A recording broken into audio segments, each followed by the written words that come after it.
구독자 여러분들 반갑습니다. 오늘 제가 소개해드릴 종목은 리플인데요. 왜 이렇게 리플이 올라가지 않을까? 이 답답한 우리 여러분들을 위해 이 리플의 앞으로의 전망과 이 대응 방법에 대해 준비해놨으니 영상 꼭 끝까지 시청하셔서 성공 투자 되길 바라겠습니다. 대신에 꼭 구독과 좋아요는 눌러주시고요. 특히나 이 좋아요와 댓글은 영상 제작에 큰 힘이 됩니다. 자, 그럼 리플에 대해 설명해 볼 텐데요. 자, 우리 여러분들이 가장 궁금해하는 거, 리플이 과연 이 800원대가 넘을까 안 넘을까? 이제 앞으로 다가오는 6월 암스테람에서 열리는 컨퍼런스에서 자체 스테이블 코인에 대한 세부 사항이 공개될 거라고 합니다. 앞서 리플은 올해 말에 이 레이어 블록체인, 이 XRP 레저, 이더리움 기반 달러 연동 스테이블 코인을 출시한다고 밝힌 바가 있는데요. 자, 그러다 보니 암호화폐 전문지에서는 이 국경 간 결제에서의 역할과 이 혁신적인 솔루션에 힘입어 리플의 암호화폐 XRP가 이 1000달러에 도달할 가능성이 있다라며 이 낙관론이 나왔습니다. 이 리플의 온디맨 유동성 ODR 상품에 이 사용되는 XRP의 이 가격 통화로서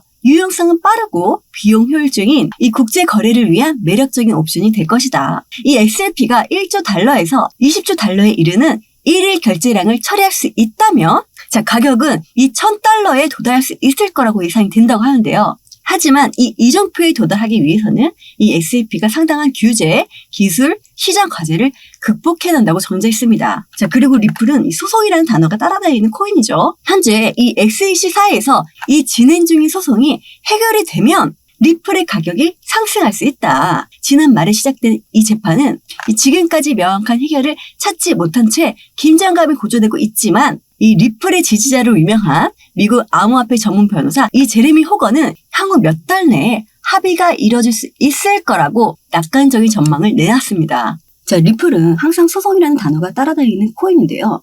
지금 리플은 이 SEC랑 소송을 하고 있죠. 자, SEC가 리플에게 소송을 건 이유는, 야, 너희는 증권이니까 너희는 코인 아니야. 증권이니까 우리 증권법을 따라야 돼 하면서 이 SEC가 그걸로 3년 내내 법정 공방을 펼쳤죠. 자, 그래서 리플의 최고 경영자 이 브래드 갈링하우스는 컨퍼런스에 참석해 ETH와 HP는 증권이 아니다. 너네 이 SEC는 완전히 잘못 짚었다. 이 게리 겐슬러 SEC 위원장은 매우 비윤리적인 인간이라고 말을 했습니다. 자, 왜 이런 말이 나온 걸까요? 이 SEC가 정말 나쁜 게, 이 SEC가 국가기관이잖아요. 자, 그러다 보니까 이 암호화폐 회사들한테 소송을 엄청나게 걸어. 자, 그러니까 이 작은 회사들은 무너지는 애들이 굉장히 많아요.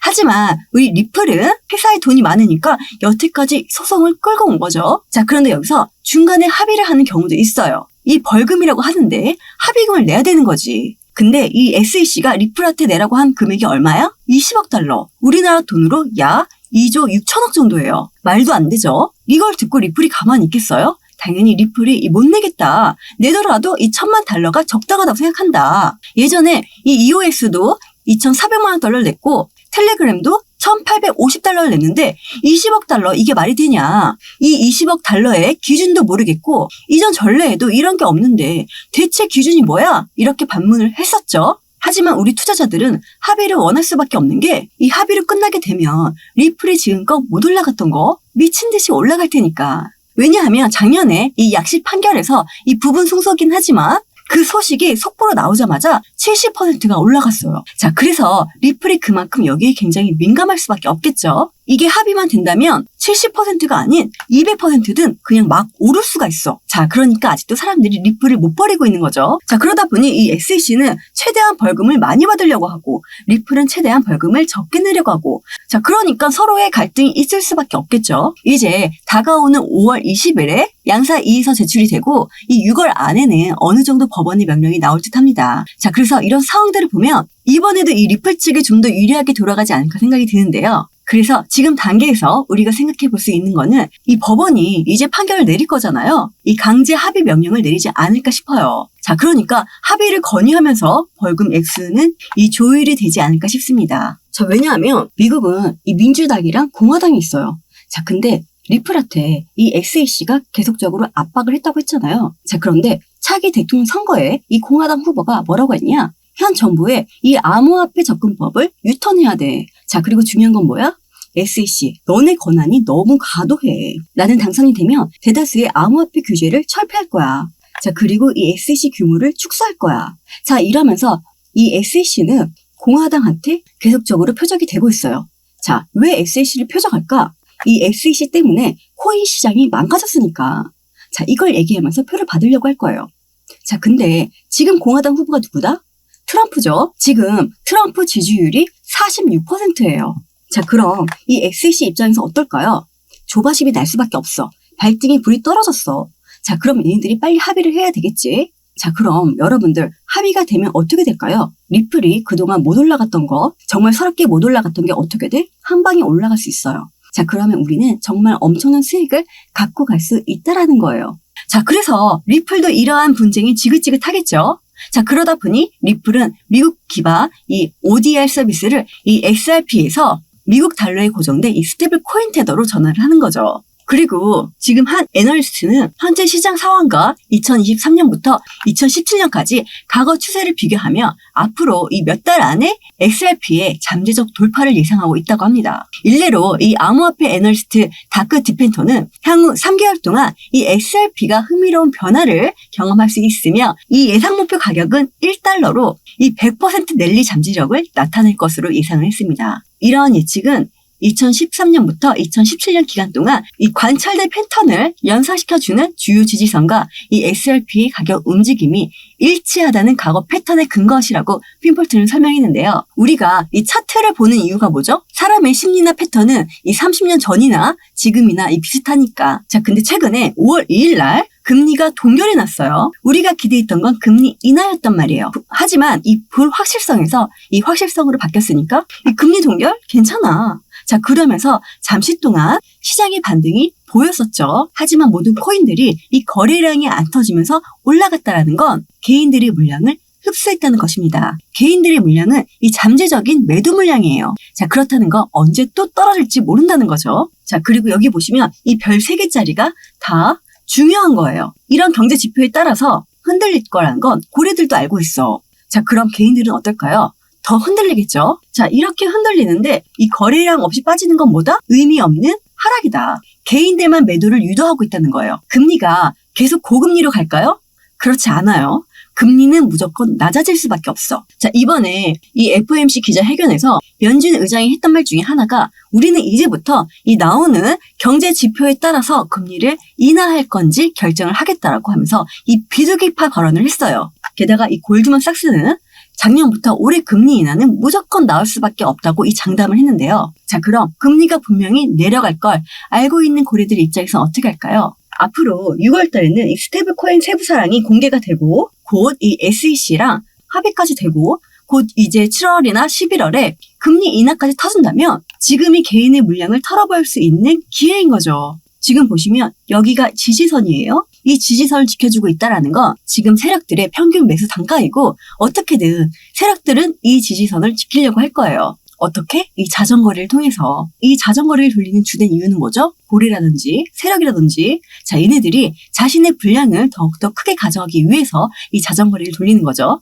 자, 근데 이 자전거리를 돌릴 때 가장 큰 피해를 입는 건 누구다? 여기 가운데에 있는 개인 물량. 이 고래들은 이 높은 단가에 매도 주문을 걸어놔서 개인이 못 올라가게 막아놓으니까 개인들은 어떻게 돼? 못 올라가니까 던져버리죠. 자, 이 던져버린 물량을 또 누가 받아? 밑에서 또 고래가 매수를 해? 이게 바로 자전거래죠. 자, 그래서 지금이 자전거래를 돌릴 수 있는 기막힌 타이밍인 거고 물론 이 고래가 유입이 됐으니까 올라가야 되는 거 아니야? 하시겠지만 고래가 끌어올린다면 개인들의 물량은 어떻게 할까요? 달라붙을 수밖에 없어요. 고래가 생각하는 개인들의 물량은 이 잠재적인 매도 물량이라고 했죠. 올라가도 매도하고 떨어져도 매도하고 행보해도 매도하기 때문에 개인들의 물량은 어떻게 해서든 이 박스권을 만들고 털고 갈 수밖에 없다라는 거. 자, 그래서 이렇게 흔들릴 때마다 우리는 어떤 걸 해야 된다? 비중을 조금씩 높일 필요성이 있다. 이 리플의 확실한 상승 모멘텀이 없어졌습니까? 이 모멘텀은 그대로 살아있어요.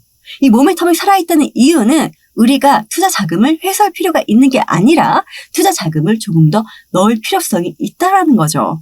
자, 그렇기 때문에 이 비중 관리가 필요한 거고 매수 타점, 매도 타점 더욱더 중요할 수밖에 없는 시점이 바로 지금이다. 흔들린다고 해서 매도하고 떨어진다고 해서 매도하고 또 다시 올라가면 매수하실 거예요? 그럼 또 다시 여기서 물리겠죠? 이렇게 하면 어떻게 돈을 벌죠? 못 벌어요. 이 저점을 사서 다시 고점에서 팔고 이 저점을 사서 다시 이 고점에서 팔고 이 대응만 잘하면 큰 수익을 낼 수 있는 방법도 있습니다. 코인을 고르는 건 누구나 할 수 있죠. 코인을 언제 사야 할지, 언제 팔아야 할지 그걸 몰라서 코인이 힘든 거죠. 자, 그래서 여러분들 이 차트 보면 힘들어하지 마시고 바쁘신 우리 여러분들을 위해 저 미호가 이 리플의 이 대응 방법을 우리 여러분들께 알려드릴 건데요. 저 미호에게 이 리플의 이 대응 방법 알고 싶다. 그리고 또 매수 타점 받아보고 싶다 하시는 우리 구독자님들은 제 개인 번호 010-6531-7908로 시간 상관없이 구미호의 숫자 9라고 문자 보내주시면 제가 순차적으로 문자 보내드릴 텐데요. 자, 여러분들 리플 아직 늦지 않았습니다. 자, 남들보다 더 빠르게 대응해야 기회를 잡을 수 있는 거죠. 자, 그래서 이 미호가 얼마나 잘하는지, 얼마나 잘 맞추는지 확인해 보고 싶은 분들도 상단위에 있는 제 전화번호 010-6531-7908로 구미호의 숫자 9라고 문자 보내주시면 제가 이 순차적으로 보내드릴 텐데 대신에 꼭 구독과 좋아요, 이 댓글까지 부탁드리고요. 특히나 구독과 좋아요는 영상 제작에 큰 힘이 됩니다. 자, 그럼 구독과 좋아요 눌러주셨다면 상단 위에 있는 전화번호 010-6531-7908로 숫자 9번 보내주시면 제가 빠르게 순차적으로 문자 보내드리겠습니다. 자, 그리고 나는 문자 보내기 싫다, 이 귀찮다 하시는 분들은 영상 밑에 이 더보기란 보이시죠? 자, 더보기 설명란에 링크 올려놨으니 이 링크 클릭해서 보내주셔도 제가 바로 문자 보내드리겠습니다. 자, 이 모든 게 무료인데 안 보내실 이유가 없겠죠? 자, 그럼 오늘 하루도 좋은 하루 보내시고 다음에 더 좋은 영상으로 찾아뵐게요.